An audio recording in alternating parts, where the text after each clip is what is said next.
Hey guys, how's it going? ItZMuRdA here. I wanted to do a kind of a first look at the Nexus. It's not really a true first look because it's just been released privately on the public test server so far, so you can't actually access it unless a developer warps you there.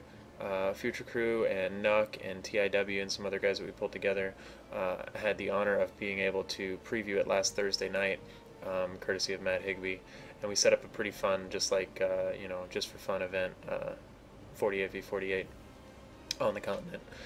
It was a lot of fun, and I had the opportunity to fly around a little bit afterwards, run around a little bit afterwards. The problem is I can't really get back there now.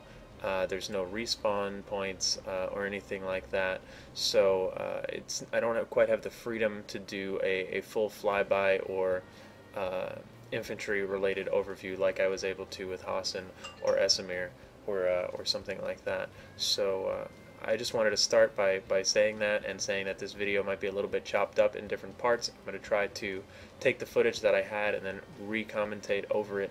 Hopefully it makes a little bit of sense for you guys, and you'll also be seeing it more in the future. Community Clash this week is going to be on it, 24v24 with Sturm Grenadier and Rage Quit. That is tomorrow night, Wednesday, like every week, 9 p.m. Eastern on twitch.tv/AGNTV. So make sure to tune into that, if not just for the show, because it's awesome. You'll get to check out Nexus again there too.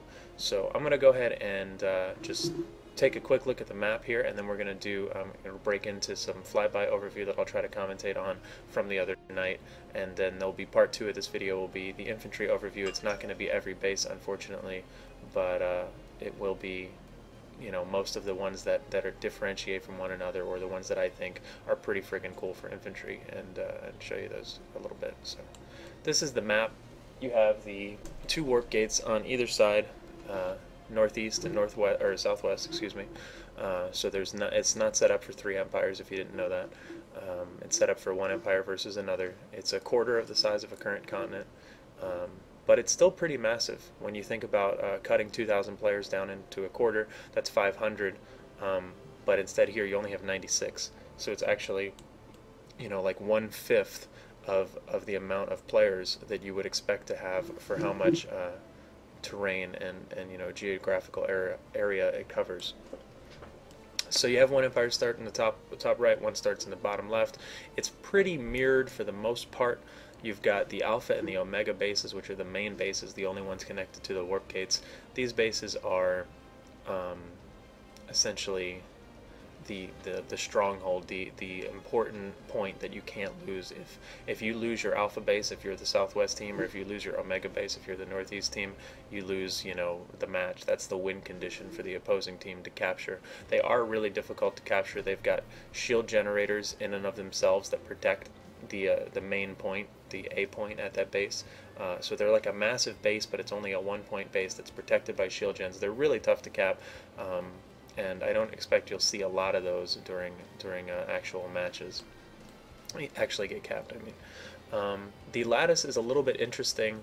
I expected it to be pretty straightforward, and the only weird thing is in Granite Head, instead of connecting to Arazek, it kind of branches off to both corner bases, and it takes that route instead of, I thought it would have taken a more linear approach, mirrored from this northwestern side.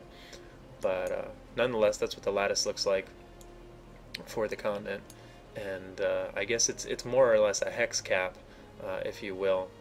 Just with lattice in there to show what base connects to what, because if you look at the hexes here, Granite Head actually doesn't have a link to Arazek, so maybe that's why that looks like that. Also, I should have noted this 3 minutes ago, but Nexus is still very early stage. It felt very polished and awesome when we were playing on it, but I would not be surprised if things change, whether base connections change, or even entire bases change, as well as I'm sure many little things will change.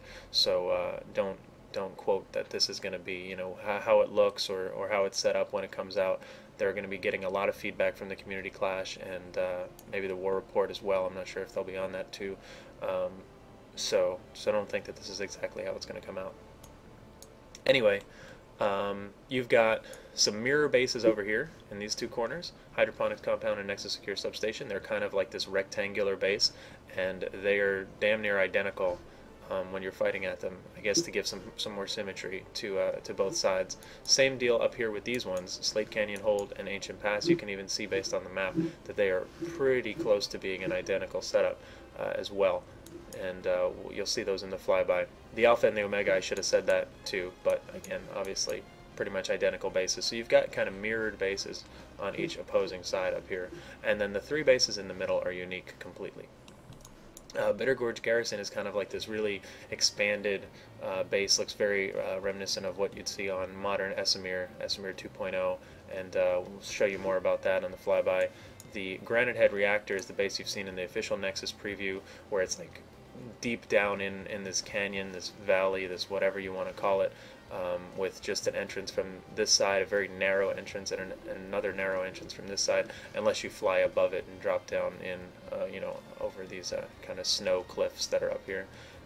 And it's got a really tight 3-point cap inside there, spawn rooms over here and whatnot, but we'll show you some more about it.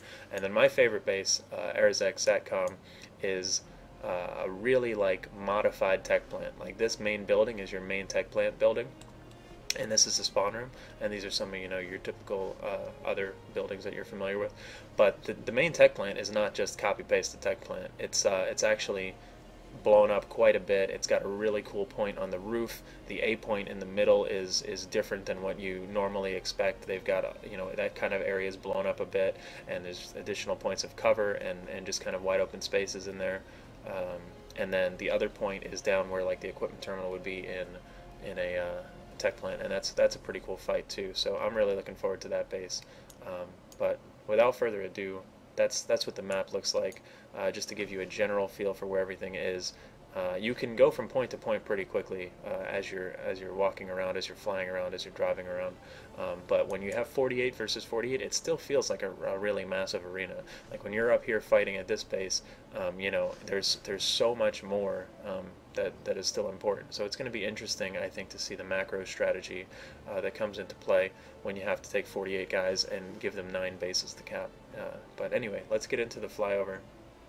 And we can actually even make it a separate video if you guys want, just for the purpose of of being thorough here, and people who don't care to stare at the map for 8 minutes will have their own video. So that's probably what I'll do, make 3 videos out of this, and the next one will be the flyby, and I'll talk a little bit more about it there. If you didn't catch that, go check out that part, and as well as the infantry part. So I'll see you guys soon. Be sure to tune into the stream, ItZMuRdA.com or twitch.tv/ItZMuRdA_TV. And as always, thanks for stopping by, thanks for the support, and make sure to check out the other parts of this video. They'll be linked in the description and annotations as well. So you guys have a good one.